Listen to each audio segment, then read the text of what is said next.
What's up, y'all?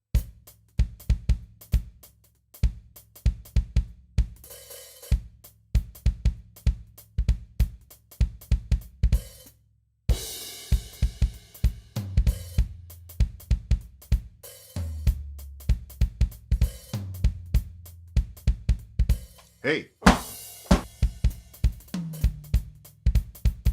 forgot to mute.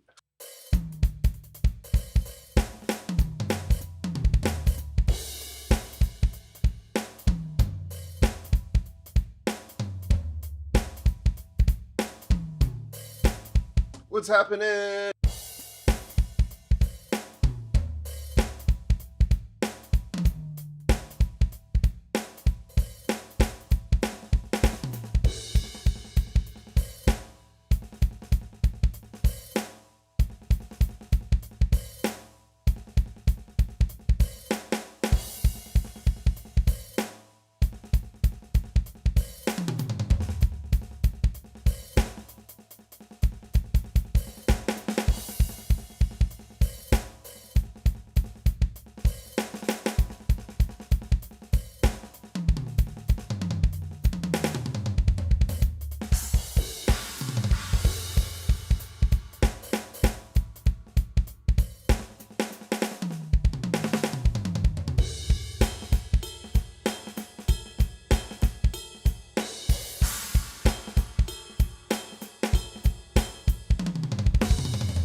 What's going on? How you doing out there? You having a good day? I am. Is there anything special about this day? I wouldn't say anything other than the fact that we are here to rock. Let's go.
Good day, people.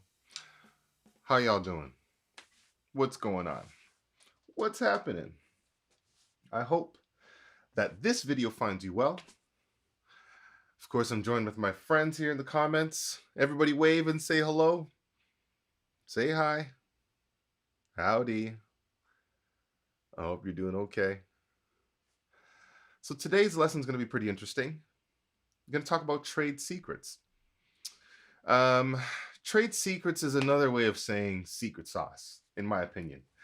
And what I like to do is I like to just talk about the secret sauce. I like to talk about the stuff that makes things work.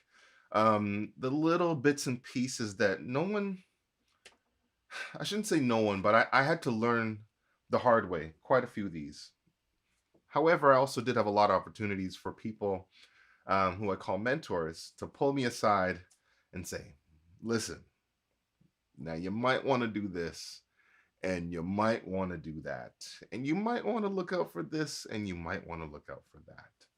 So anything from, check your tuning on your drums to email etiquette to, maybe you don't want to have those 90s tunes playing on your voicemail before you say, "Hi, I'm Larnell Lewis." Not saying I did that, but these are the kinds of things that people would share, and it's the table talk, right?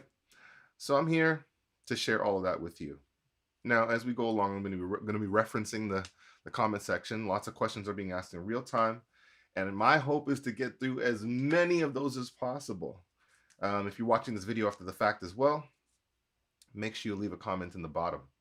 I'll get to them. I will write you back. There have been some amazing questions and comments and sharing of information, and that's the beautiful thing about this community. And so, let's get to it. People in the chat, let me know what's going on. Someone said it's an awesome day in Vegas. Oh, yeah. Mm-hmm. Eric, I see you in the chat. Adam, I see you in the chat. D-Mac, I see you. Deuces of Hearts, yep. Marlene R, yep. Hank, of course. Yes, I got to get the secret sauce recipe going on. I should make a book called Secret Sauce. I should make sauce, y'all. I don't know what you think about that. But before I go any further, I'm going to jump to the questions. And again, if you're in the chat, please populate the questions. I'm taking as many of them as possible. There's some great ones here talking about a lot of the things that happen in our minds. If you need some prompting, let me give you a couple of things. So one, I guess you could say, trade secret or something that I learned from a friend was when I get to the venue and I set up my drums. If you're at a restaurant vibe, or it's like a bar and grill or whatever, and it's sound check time. What I used to do is I used to get to the kid and I'd set up my gear and try to be as quiet as possible so I don't disturb somebody eating their ice cream or their fries or their whatever. And then I just kind of.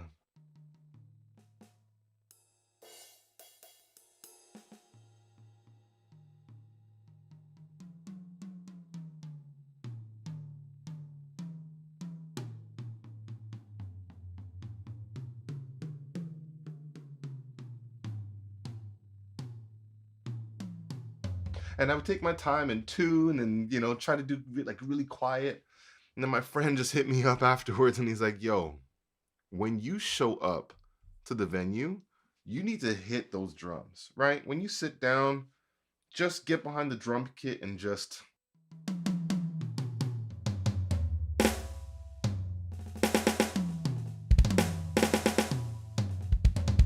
Because this is your sound check time, right?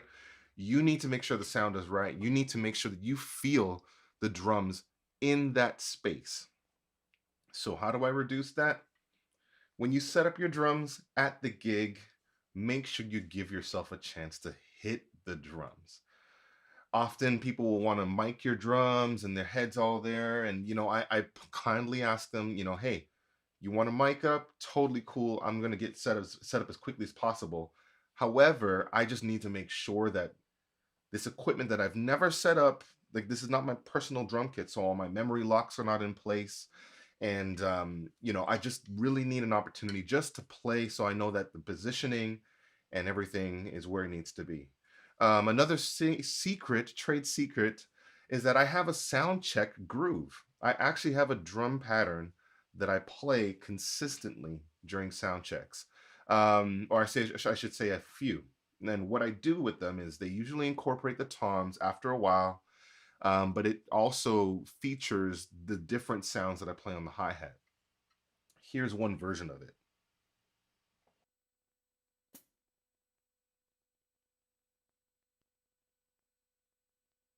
Oh my gosh, I forgot my sound check groove. I think it's been a little too long since I've done a sound check. What's my sound check groove, y'all? Oh my gosh. I think I got panini brain. Panero bread brain. Yeah. Okay, let's try this one.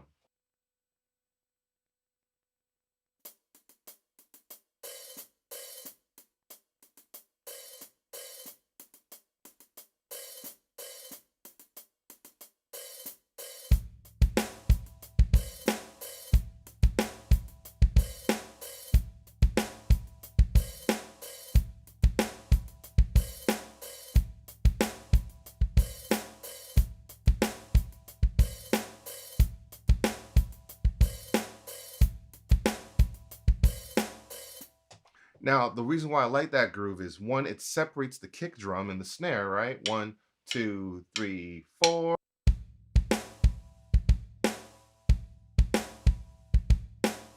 It gives me enough time at that tempo to really give a nice solid snare sound. And the bass drums, I actually have a double kick in there.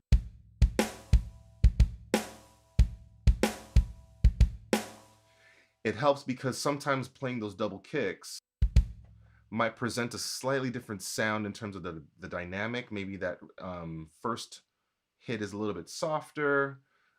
Just trying to do something that feels natural. And then, of course, the hi-hat stuff, right?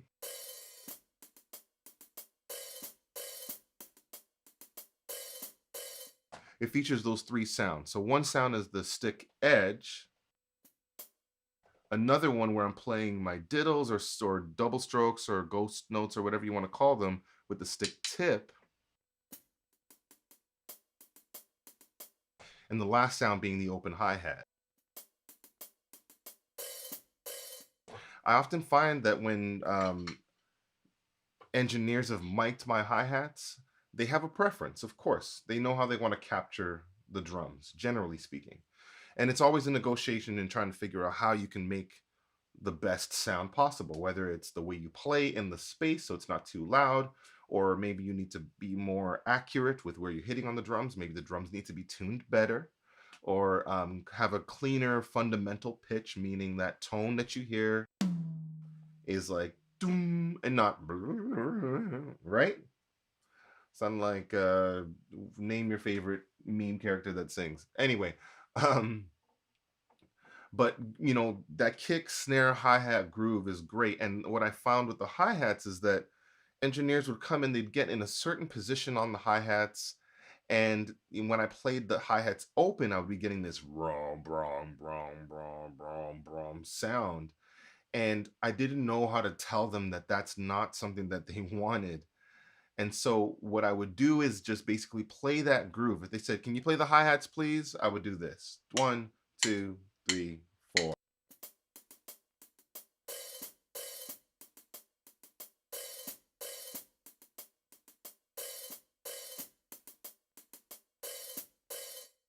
And that's enough time for them to figure out, okay, what sounds do I want to prioritize? Do I want to EQ the hi-hat mic in such a way that I don't get too much rolling, low end off the cymbal? Maybe I need to ask an assistant or I need to go and reposition the microphone. And I'm going to be playing open hi-hats throughout the set, most likely. So I'm going to need that sound to be captured in a way that sounds as awesome as it can sound, right? Again, kick, snare, hi-hat groove is a great place to start. Make sure you work on your sound check groove, okay? Number two, along with the sound check groove, is working on the toms. Now, you may not understand why engineers ask you to do this, especially in studio.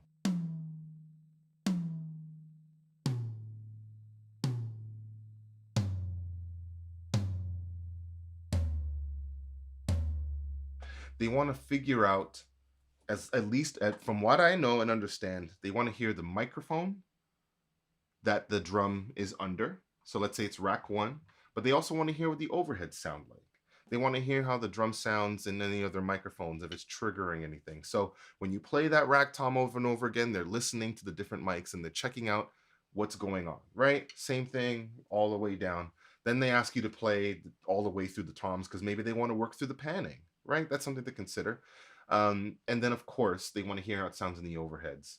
Last but not least, they get you to play a groove and they want to hear some drum fills and time. They say time with fills, right? When they say time with fills, they're actually talking about playing a groove, time, and obviously playing some drum fills. I try to use my drum fills at the ends of the 4-bar phrase of whatever the sound check groove is that I'm playing. And sometimes I incorporate the toms in the middle of the groove. So here are a couple of examples of that.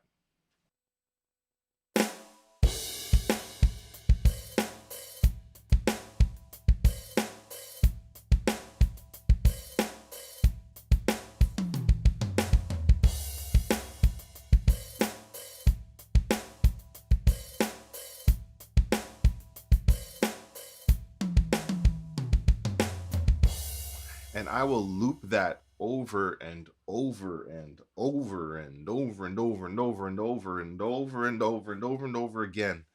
And it's a fun challenge for me to try and lock that groove in and keep it steady and keep it centered. But it's also actually a lot of fun knowing that I can keep this consistent and give the engineer what they need as far as an image of the drums. So have your sound check groove. When you set up your drums, make sure you give yourself an opportunity to play and hit the drums. If you know there's a complicated fill that you have to play for your set or for the recording, play that fill. People might be annoyed, but at the end of the day, you have to be comfortable because you have to execute. And so it is so important that you just take a moment and just understand what it's going to take for you to do the best job that you can do. And those are a couple of the trade secret type things that I want to talk about today. I'm going to hop to the comment section of the chat. How's everyone doing in the chat? I know I'm not staring at you as I usually do. I hope you're with me. Are you with me? Adam, what's up? Welcome to the chat. So I'm going to hit some of the questions here. Perfect. I gave some time to do that. Okay. So let's start from the top. Michael Cando writes, how did you maintain the belief to become the musician you are today? And did you experience any struggles in your experience of learning? Oh my gosh. That should be an episode. I should call that episode Struggle Street. What do y'all think? Friends in the comments, what do you think? Should I name an episode Struggle Street and then we just talk about it? Yeah, we need to do that. Okay, Struggle Street. I don't know if anyone from the team is there, if you can help me remember that. Struggle Street, let me tell you. So, I'm 37 years old as of this year. In 2022, I will be 38. I say that because, I get a lot of love for my ability and where I am on the drums in terms of what I've been able to accomplish, the kind of extended techniques I've been able to, be a part of creating or experiment with. But man, you talk about struggling. I started drumming at 2 and was put into a lot of high intensity situations from an early age, which included my first gig at age 7. And so going on that trajectory or that trend, there are a lot of lessons you have to learn before you could even get into some life lessons, just general life lessons. And I actually think that, there are advantages and disadvantages of learning something like an instrument at a young age. There are some things that you just can't comprehend because you are so young. And I feel that had I known what I know now about life, some of those things I would have let roll off my back. Some of them I would have just like allowed to just melt away. Some of them I would have just, asked for a friend or a parent or a mentor or somebody to come and help me because, it's just so hard it's hard to know what you don't know. Like if you don't know it, you just don't know it. But to answer your question, in terms of like life on Struggle Street, man, I experienced so many things that would have deterred me. And there were many times where I was just like, you know what? I'm gonna do something else. I love playing drums. I don't like this situation. And that's real. And so, Michael, to answer your question, how did I maintain the belief? I was connected to a community that believed in me. I put my passions out there, and in the times, like the darkest times, even like now, there are tons of rough things that are happening, whether it's in the industry or whether it's just there's too much drama going on. But, having a core group of friends or people that you can trust, to just speak your mind and to tell your dreams to, the beautiful thing is when you forget who you are, they can remind you. Even if you think you're too high and mighty of yourself, they will humble you and pull you down. They will say, give me that kite, sir. You are way too far in the clouds for your own good. Reel it in, right? I think having friends and having a core group of people that you can be very honest and candid and upfront with is one of the most important things in life. The reality check is just it hurts, but you need it. And I've had many reality checks, but at the same time, I've had those reality checks from people who didn't want me to succeed, but also people that wanted me to succeed.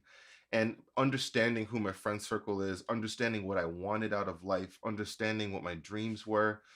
You know, I was blessed to grow up in the family I did, and the concept of music and it being something that we do as a community really helped me through a lot of hard and rough and dark times.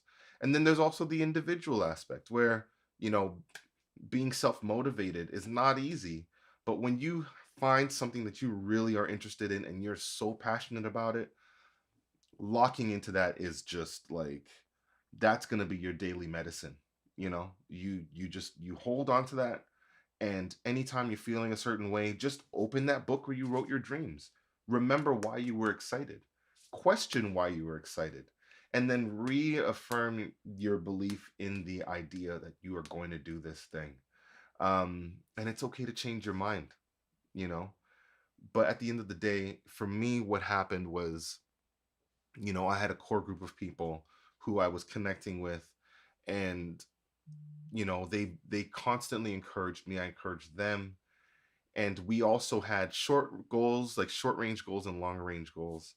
But at the end of the day, I think, making sure that you understand when it's time to take a break, understanding that, when you believe something deeply, being invested in it as much as you can, but then also still living life, very important. So I hope those little bits of information help. I don't know if you're still out there. I'm going to jump to a couple more questions and then talk a little bit more about my personal experience and things that I think would be very helpful to learn and to know in the industry. Let's see here. Oh, Michael, I guess you had another comment. I guess it is the key to mastering a musical instrument is practicing smart over long term. Can you talk about what you did? Thanks. Okay, that's a great point as well, and I'll try and keep it short. So, practicing smart, what would that even mean? I know that the way that I practiced was always about giving myself the most amount of preparation for a live scenario.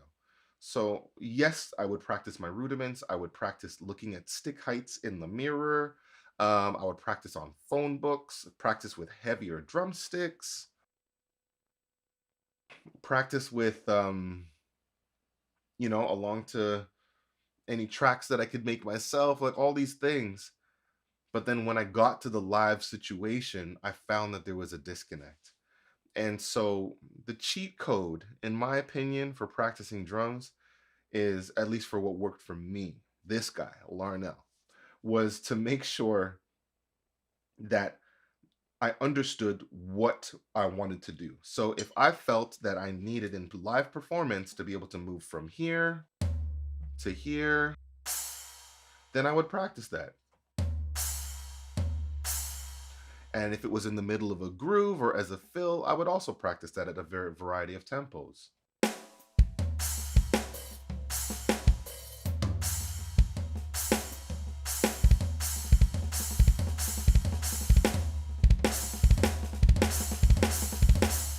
And spending time just doing that alone, understanding how to build those roads for those moments helped me realize, okay, when I get to a live situation, that extension is not something very comfortable. So I'm going to use it at a moment when I feel most powerful. I'm going to use it only at a specific time. Everything else might be a little more in range, but that one's a little hard. So I'm going to use that and kind of leave it in the struggle street bag until I could work it up to be kind of moving from my last drum to my last cymbal on the other side of the kit. So that is practicing smart, in my opinion.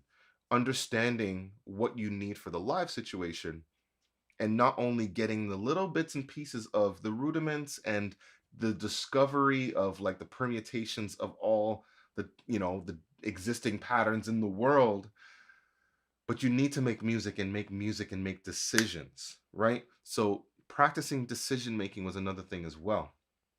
Even now, when I get into recording studios or recording at home or doing drum clinics or even hanging out with you here on coaches, it's about the performance. It's about understanding the real time decisions that need to be made and knowing that, you know, like where I'm coming from in my day, physically, mentally, spiritually, emotionally, and then how that's going to affect what it is that I do. That to me is an understanding that I think needs to be observed more. And when it comes to practicing smart, I just again think it's about knowing where you want to go, what you want to do, and building that out in your practice time. Another thing, as far as a trade secret, I'm going to kind of piggyback off of that, is practicing when you're playing the drums and not just looking down. Like we can get into our practice rooms and we could be looking at our drums and kind of looking at what we're going to hit. I present to you an option that might actually help. When you're on stage, chances are you're going to look out to the crowd. You're not always going to be looking down at your drums. And if you are, it might not be as engaging for the audience and they may not give you the energy that you probably need or could help you throughout the performance. So, the recommendation: pick 3 points in front of you to look at. Play your favorite groove, play to a song, play a drum solo. And if for those that actually drive, you know what it's like to actually check your mirrors, right? You're actively driving, but you're paying attention to your rearview mirror. You're looking at your left mirror, looking at your right mirror. You're looking out through the windshield, and you're checking your rearview mirror again, and you're just doing this cycling. Same thing when you're playing the drums. Take a look around you, look out in front of you, look off to the left, look off to the right.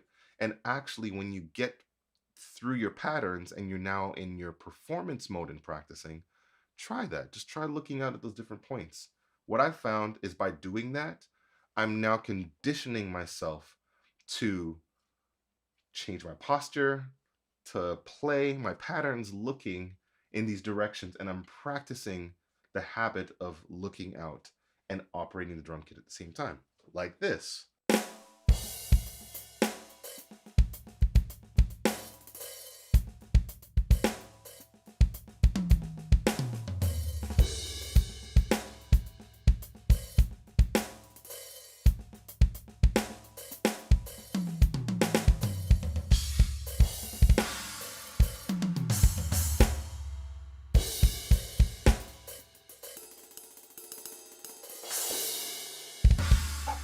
I hope that makes sense.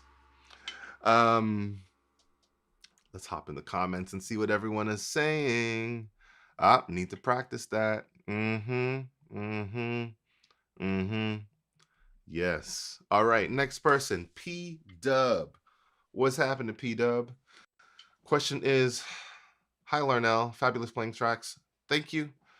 Um, let's see here. Or fabulous playing, thanks. You're very welcome and thank you. Hey, I just set up my electronic kit just for convenience mainly and to practice on to keep the noise down. What do you think of the trade-offs, if there's any, between playing electronic set and then going to an acoustic? Just curious. Okay, so I'm going to frame this in the kind of perspective of trade secrets. When working with an electronic drum kit versus an acoustic drum kit, first of all, they are not the same. You could do what you want, say what you want. They are not the same. They were not born out of the same brains. However, you can change your mind and your perspective and approach it like an acoustic drum kit. What I found, especially playing an acoustic electronic drum kit that gives me the spacing that I can actually have a setup that feels similar, I had to kind of slightly adjust my stroke on the drums. And what that looks like is actually not, it's just allowing the stick to breathe even more, right? It actually helped me promote better technique because if I was gripping the stick too much, trying to put too much energy in, trying to get sound out of it rather than letting my hand go through the pad, just gripping it, not allowing proper extension, not opening up my arms and letting the stick do the work and letting the motion do the work. I was absorbing shock from the pad, and they don't respond like drum heads do. Um, the manipulation of the sound is very different. Even though you have tons of samples,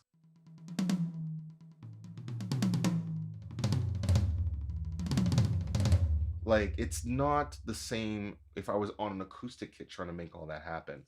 So I very quickly had to learn that I had to start to change a little bit of my approach to how I held the stick in order to maintain the best technique. And sidebar, when I say technique, I'm actually just referring to um, what you can do to be more efficient, to reduce pain, right? Or just eliminate it altogether and to get the most sound out of the drums. That's when I'm talking about technique. That is where it starts. We look at those three and we say, how do we solve that? How do we go about approaching that? How do we get there?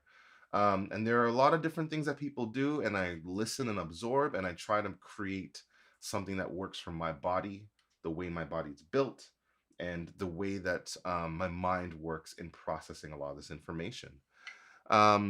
Trade-offs. Obviously, you can play electronic drum pads and they're not anywhere near as loud as an acoustic drum kit, and you can get the same volume or whatever. Um, but I lose the options for nuances and things that are unique to a drum kit. Um, like pitch bending for me, even though I can't do it like this,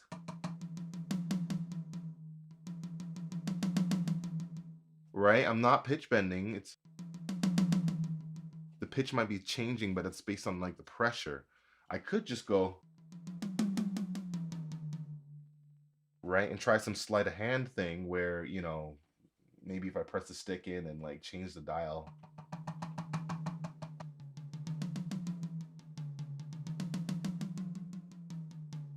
but you wouldn't know that unless you saw me messing with the knob, and there's a whole dance. That option alone, or to just change kits without changing the positioning of anything, that is an option. But I think the trade-off to having access to tons of samples and sounds and controlling, because it's a MIDI instrument, so I can do anything with software. I can control keyboards if I want. I could turn lights on and off if I wanted. But there's just something about hitting an acoustic drum kit that just resonates with me in a particular way, and I can't see that going anywhere anytime soon. So I hope that answers that question. Drees asks, "Hey Larnell, did you ever have to deal with an off day where it seemed nothing on the drums was working? How do you get through it if you're playing a gig?" Okay, so y'all really want to go into like the struggle street stuff. Like you're about it. Like we got to make an episode, Struggle Street. That's it. It's parts 1 through 12. Something like that. So to answer the question, Drees, I absolutely have off days. Days where I feel like the drums have betrayed me and they are not giving me the energy that I want. They're not allowing me to, just breathe life into the situation. And I feel like, what is this? What's going on? But I don't know if you noticed anything I said, right? I started blaming the drums, this inanimate object that is controlled. It's like, how do they sound now? Right? You got to hit them. So the day for me, when I have off days, I do a couple of things. If it's an off day before I get on the drums versus an off day when I'm on the drums, couple of different things. One, off day before I get on the drums, I find something funny to look at. I have folders of memes, folks. I'm not gonna lie. I just look at them and I binge watch all the jokes possible. Every now and again, a couple times a year, I might put out an Instagram post and say, anybody got good jokes? And, that's me just kind of storing up for the recession of the good vibes, right? It's like, you never know when the vibes leave. You just got to be prepared. And so I have a ton of jokes, or I'll, call some friends, or I have some go-to videos, or just some pick-me-ups, right? Anything I can do that's an immediate action that helps get me out of the not so good funk. Another thing as well is very swift, aggressive, or abrupt actions, right? Where I might just clap, and it's like, okay, just a little bit of a spark, or just, all right, we gotta go, right? Nice quick breath in, out, boom, ready to go. That is something I will do when I'm off the drums, because it helps to shake me up a little bit, fires a few things off in me. I feel some kind of a tingling, and then I'm just like, okay, you know what? Brain's flowing a little bit different. Let's just move to another point, another like approach to thinking, and let's work the day. If I'm on the drums and it's not happening, what I will do is I will look at somebody in the band, just kind of connect with their eyes, and I'll smile at them. I will actually do my best to impose the good vibes on somebody else, hoping that it reflects back to me. Another thing that I do as well is I make my grooves simpler. I make my drum fills simpler.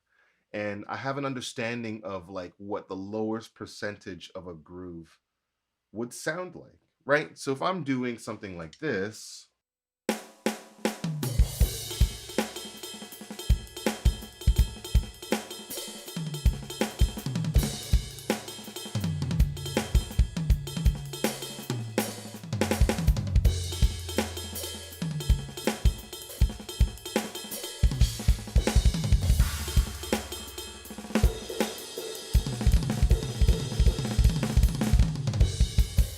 right? And I'm going berserk, right?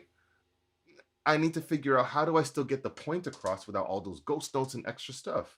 So I've practiced adjusting grooves so that at least if I'm not physically able to, or just like emotionally, I'm struggling to connect, or my ear, or sometimes the off day is imposed because of the sound, right? The sound doesn't feel right, or the song is a little too fast, or is a little too slow, or somebody in the audience just like threw a tomato at me, or whatever the case may be, that's causing me to have a really negative day. Like, I think just understanding how to change the percentages of the groove. So we heard this one, right?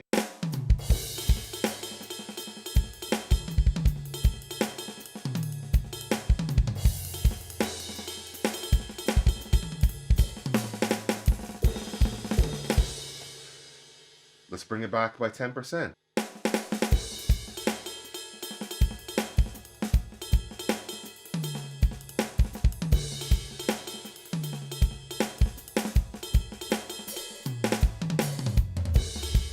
Let's pull it back by another 5 or 10%.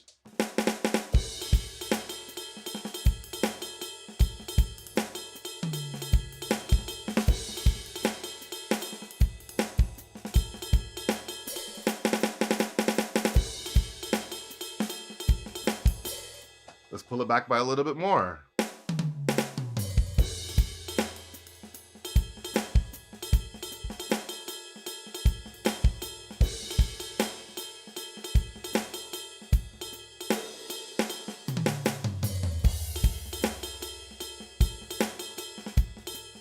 And so on and so forth. Just having an active hand, or an active eye or ear, on the percentage and the range of kind of what you can do with those patterns really makes a big difference. And as you feel better in the show, then you can actually step it up a little bit more.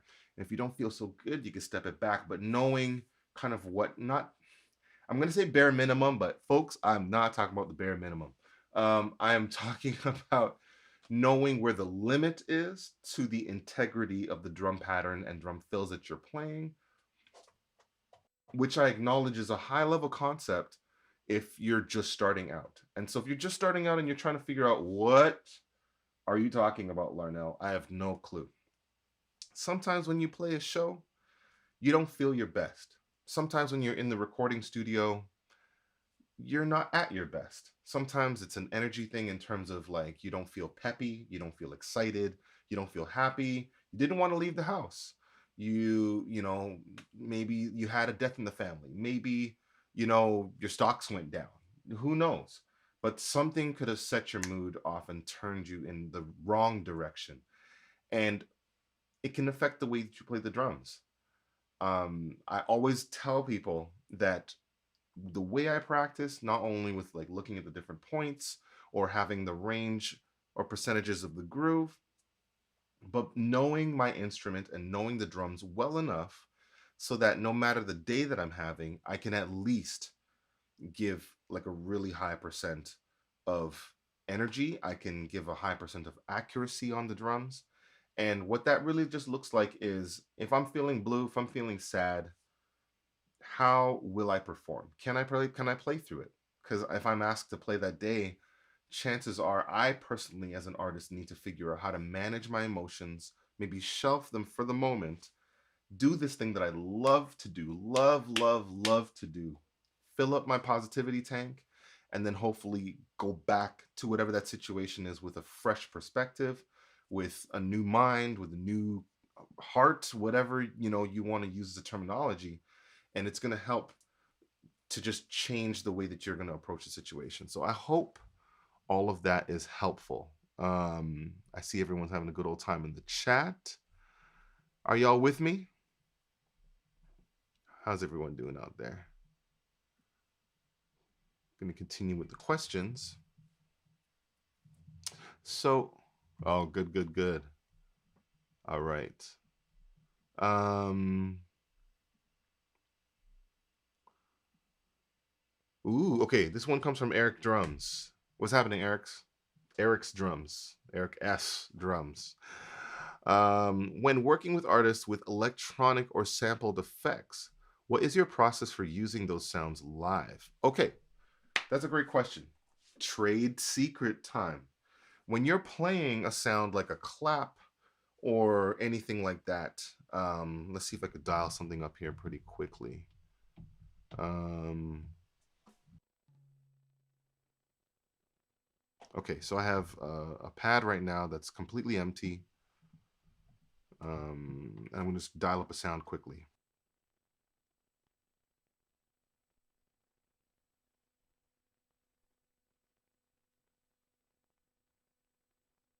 Okay. Okay, we got a clap happening.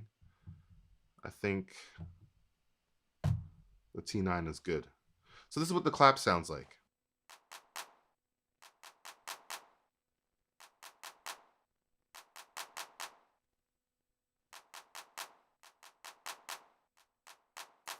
You'll hear that it's changing dynamically, right?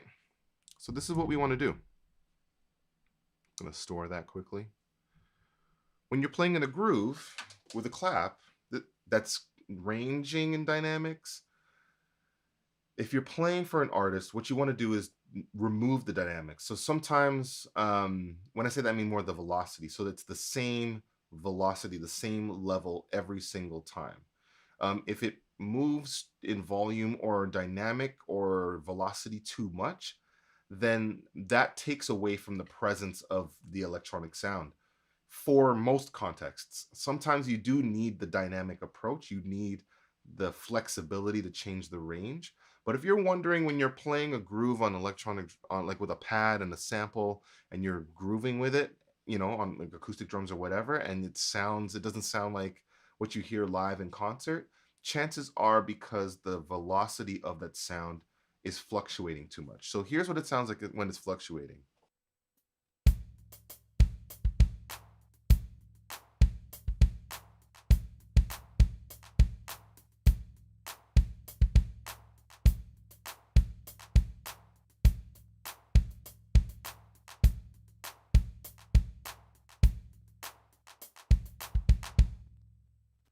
Right? So you could try to be consistent and get the accuracy happening,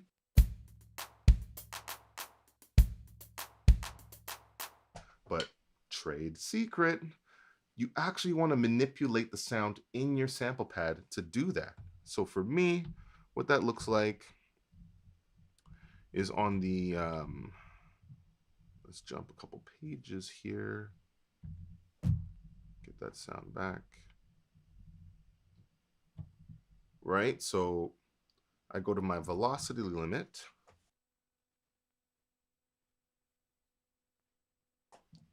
Whoops.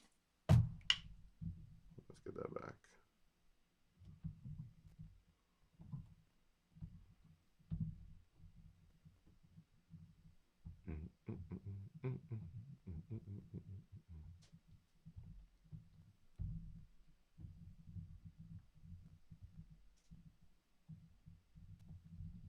Where are you?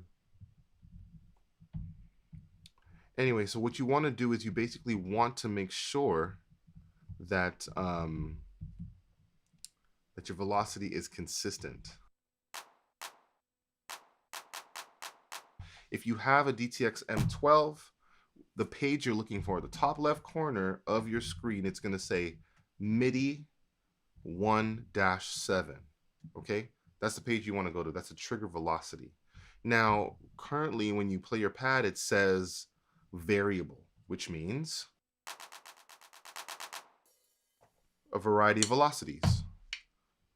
What you want to do is you want to take it all the way to 127.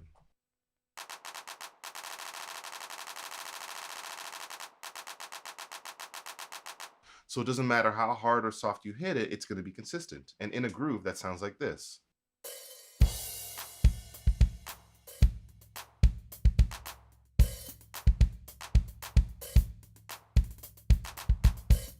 Okay, so I hope that makes sense. It's different on Roland, but the idea is that you want to change the velocity curve so that it is the same sound every single time when you play it. And that way you can play and move around and have the consistency in sound.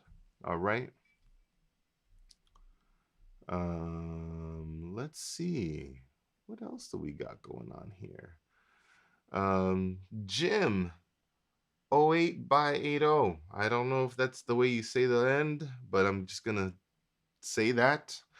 The question is, speaking of sound checks, how do you deal with an unenlightened sound man? Okay, so for a sound engineer, sound person, if you are at a sound check, we're talking about trade secrets, right? This is how you can make sure that when you show up to a gig, you get the best sound possible, or you're in the best position to get the most out of what's going on.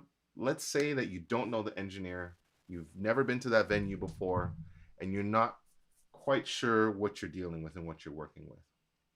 Number one, introduce yourself to the sound engineer. Learn their name. Let them know who you are and what you play. Um,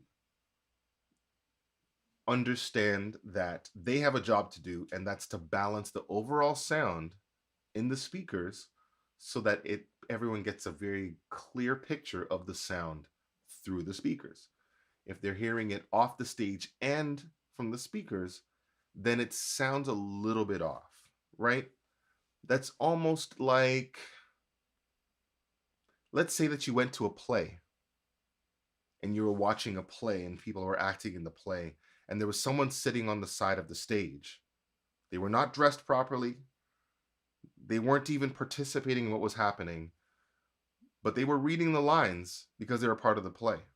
It would seem a little off. You're kind of like, well, why aren't you dressed up like everyone else? And it's like, well, I'm a part of the play. Well, I don't know if you are. I'm getting information that's separate from what is being projected from everyone else on stage. To me, that's what it feels like when you're at a show and you're hearing certain things off the stage, but not through the speakers. They're coming through the speakers to create a balanced sound. So that's the first thing. Now, if you're dealing with a sound engineer that is trying to manipulate what you do by telling you that your rack tom has to be over here and your floor tom has to be over there and your snare needs to be out there to get the best sound, then you have to have a conversation and say, look, this is the way that I set up. And for me to be comfortable to play this show, this is what it's going to be. So let's work together. When you need to make this rack tom, put it where you believe. I will play and let you know if it's going to work or not. And then maybe you got to shift your stand a little bit, but it's at the end of the day, it's a compromise. It's a conversation, because if you sound bad, I mean, they might look at the sound engineer, but they're going to look at the stage first, unless it's feedback. And even if it's feedback, they're looking at the people on stage and going like, right? Um, that's the most that I could say. Just be as nice as you can, be as kind as you can. Understand the job that sound engineers and sound people have to do, whether front of house, which is FOH, or monitors, right? Or monitor world is where they might be off to the one side or the other. Communicate with them, and just understand what it is that you need and understand what they're trying to do and find the middle ground. Another quick tip for drummers that are playing in venues that are a little larger, I recommend having a sub as a part of your monitor mix, not just the floor wedge, if possible. And if you can, get a sub with a 15-inch speaker. The reason why I say this is because playing with Snarky Puppy on the road, I've been at gigs where I needed a certain amount of bottom end on stage for the bass, guitar, the keyboard bass, my bass drum. And if I'm trying to get that out of a monitor wedge that's like a 12-inch or a 10-inch speaker with a horn, um, that is a challenge because the speaker, like what it can do, is limited. The range of it is limited. And so you want to consider having a speaker range or speaker setup that can actually meet what you need. I say that also understanding that if you don't get the speaker setup that you want, which will give you the range you are hoping for, remember when you're asking for things from the mix engineer that it's quite possible that it's not possible to get what you're asking for and that you will have to compromise on what it is that you need. If I'm not able to get a speaker setup that is with a 15-inch sub or even a 12-inch sub, then I know that I cannot receive the bass that I'm looking for, and I'm not going to ask for more low end and bass, which will cause my speaker to crap out. Right? We don't want to do that. Somebody in the comments mentioned in ears. If I'm working with an engineer with in ears, it's a little bit easier because I can actually, get the mix that I'm hoping for with a set of in ear monitors that I'm very comfortable with. Um, Snarky does not currently use in ear monitors, but I have played a lot of gigs with artists that do. And some of those artists, or some of the bands, or some of the engineers actually allow me to have a pod where I can do my own sound and mix everything the way I want it to. If that is not the case, I actually have a hierarchy of things that I need. First off is I need whoever the vocalist is or the lead artist. That's number one. These are trade secrets, right? So I get the lead artist. As long as I can hear them, I'm going to be okay. Second thing is the bass. As long as I can hear the bass, I'm okay because the gap is being filled. Whether it's piano and bass, because the piano plays the leader, or it's the lead instrument and the bass, then I can hear the melody, or the vocalist and the bass. And then I get myself. I make sure I get enough bass drum and any instrument that is a little bit further away in my setup. I just make sure I can hear my overheads in a balanced way. And I let the engineer know, again, another trade secret, when I'm going to play with brushes versus drumsticks. For those that are band leaders, give your sound engineer a set list. And at least if they know the names of the songs and the proposed set or order of the songs and the rough vibe, like, if it's aggressive and loud and a samba or rock or whatever, or if it's going to be really delicate, jazz ballad, that gives the engineer an opportunity to, and whoever the soloist is as well, put that on the list. That way they know who to turn up, who to turn, to turn down or balance, who the feature is, and how to prepare themselves to do, again, to do the best job they can do. You know, um, I'll take Eric's. Eric said, "I'll take more lead artist than bass than me, please." Yes, exactly. Oh, I'm not even. Yeah, okay. We'll work that out for another time. Um, Someone said, "What about ear protection and non-ear protection?" So, absolutely, I'm an advocate for ear protection. When I play with Snarky Puppy, I play with earplugs, right? I have molded earplugs, which I now cannot find after moving and a lot of things being acquired and blah, blah, blah. But I would say ear protection is so important. Um, we only have one set of ears, one set of eyes, one mouth, one nose. You know, take care of those things. Um, those things meaning the items on your face. Take care of your face, right? But definitely protect your ears. If you don't have proper earplugs, even some earplugs would work. If you have in-ear monitors, put them in your ears and put the cable in your pocket. Just you want to help to reduce. I definitely recommend um, earplugs that are actually meant to reduce the volume and not just to shave off frequencies. Standard earplugs, those yellow ones that are foam that you put in your ears, those shave off the harsher frequencies. But the more professional type earplugs, which could range anywhere from, $100 Canadian American and up, what they do is they actually have a frequency curve in them that when you put the filter in, it actually just reduces the overall volume. So you still get the frequency spectrum that you would expect to hear if you did not have earplugs in, but it just reduces the overall volume. So that's a major recommendation for sure. I'm going to answer one more question from the chat. Again, if you're watching this after the fact, oh my gosh, there's so many questions. Okay, man. Okay, if you're watching this after the fact, please, please, pretty please, put your comments below. I would love to answer some more questions. If I didn't get to your question today, I'm sorry, but please, if you can remember what it is, throw it in the chat as well. And I will make sure we have another day. We might have to make more of these days where we discuss a lot of these items, especially the struggle street stuff. I know that's a big thing for everybody. And it's a long and hard road, but I'm here to help. I'm here to give you as much information as possible. I'm going to answer at least one or two more quick questions. Let me just kind of flip here. These are all great, by the way. Okay, I'm going to end with that one. Let's see. Oh my gosh, I can't pick or choose. There's so many good ones. Okay, let's do this. If you're a new drummer, this comes from Evan 34913. All right. The question is, if you're a new drummer, how do you keep up practice while traveling if you can't travel with drums?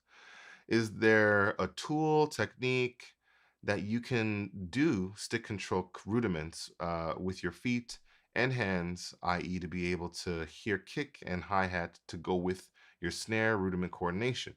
So, to summarize the question is, if you're a new drummer, what would you do to keep up with practice if you're not able to get access to a drum kit?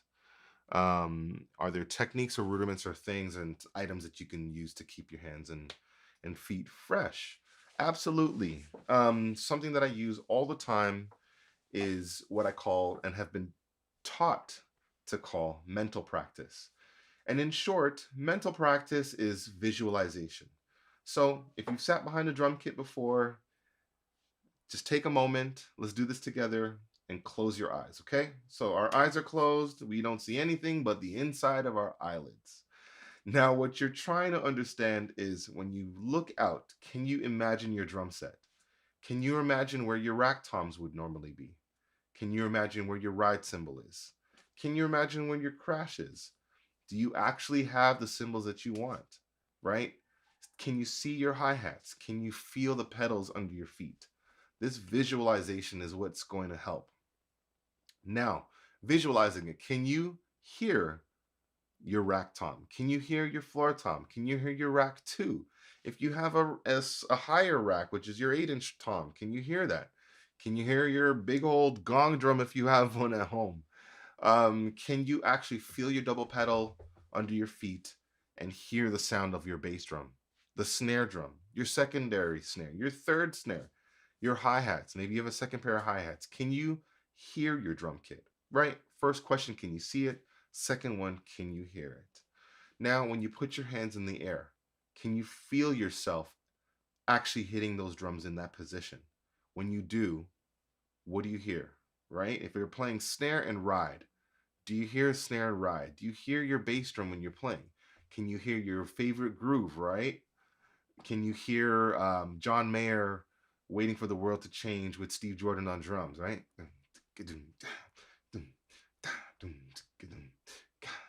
What did I just do? I was also beatboxing. Can you sing those tones, right? Can you see your drums? Can you hear your drums? Can you feel the drums? Can you sing the tones? I think it's very important to be able to differentiate in the air what it is that you got going on. That, my friends, is a big part of mental practice. Just visualizing it. And even if you can't at the moment put your hands in the air to play the drums, you know, at least you're hearing them and you're seeing them.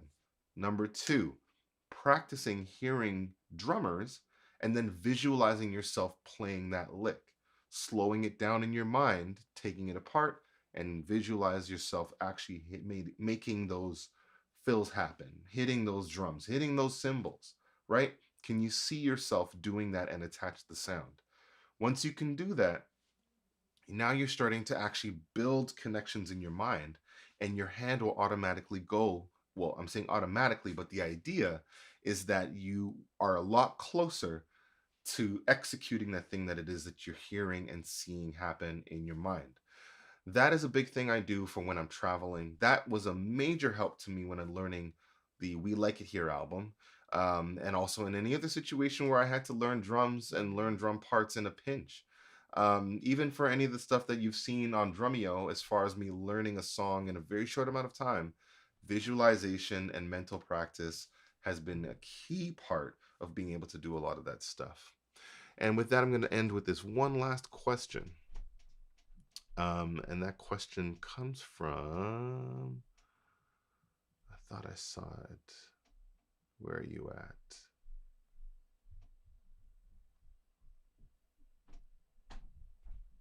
Oh man, it's gone. Oh, there we go. I think I see it. Good. Okay, this question, last one, comes from Little Sean Roberts. The question is, what would you say to musicians in these times? Oh my gosh. So the first thing is that welcome to the music business in real time. Everything is changing. The pivot is so important, which means being able to keep your foot planted, but moving and changing your position, right? We're learning about how we can connect online. We're learning about how we can connect as a community. We're learning on how to improve our skills and abilities by being motivated. We're looking for sources of inspiration and looking for ways to motivate ourselves and also each other. And what I can say for musicians in these times is that you're not alone. Whatever feelings you're feeling, whatever situation you're dealing with, you're not alone. There is a large group of people out there who feel the way that you feel, which means that there are solutions. There are things that can be done. You still have a second chance, a third, a fourth, a fifth, a 100th, and 1 billionth chance to get it right or to get it to a place where something that you need resolved can be resolved. So find help, find mentors, reach out to friends, have a friend group where you can be very candid and honest with, because we don't have the ability to just bump into somebody anymore. We actually have to be more determined than ever to reach out. And if you are a friend and knows that someone is ghosting or they're not showing up or you're not sure what's going on, reach out to that friend. Hit them up and see if they're okay. Just check in. Don't show up with a large group of people and the camera crew in their face. Sometimes a text, sometimes just like calling them a bunch or just texting a funny joke or a meme. And even if they don't respond, they see it, right? We are all together, even though we're all apart, but you're not alone. Um, so you're not alone. Understand that we need to pivot. It means learning new technology. It means getting into interesting things. So get your feet wet. Don't be afraid. Learn about electronic drums. Learn about programs like Ableton. Learn about recording. There are tons of free software out there for you to understand and get your feet wet, or to get your hands on, or to get messy, to make mistakes. Invest in your computer.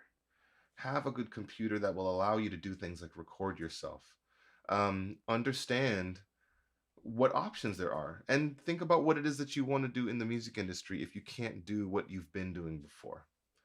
And of course, last and certainly not least, make a plan. Make a plan. Look at where you want to be, considering where we are in the world today. If you want to play on albums, if you want to, you know, um, be a recording artist yourself, if you want to be someone that writes for film and TV, put that as your marker and create that pyramid, you know, of ideas right down to like the bottom level, and know how to build this up so you get to your marker. But make a plan. It may not always go according to plan, but at least you had a direction in the first place. And so, with that, I want to thank everyone for hanging out with me. Again, if you're watching this after the fact, leave your comments below, right there. Okay? I'm reading everything, I'm responding as often as I can. Y'all are amazing. And I just want to quickly close this out with a nice little jam and hang. Continue to check out the other coaches and support them on their pages, on the coaches page here. Lots of love to you, everybody. Again, big thanks to Dromio. Aaron, especially, you helped me out. You got me straight before this stream, so I really appreciate it, bro. And yeah, here we go. Let's hang out.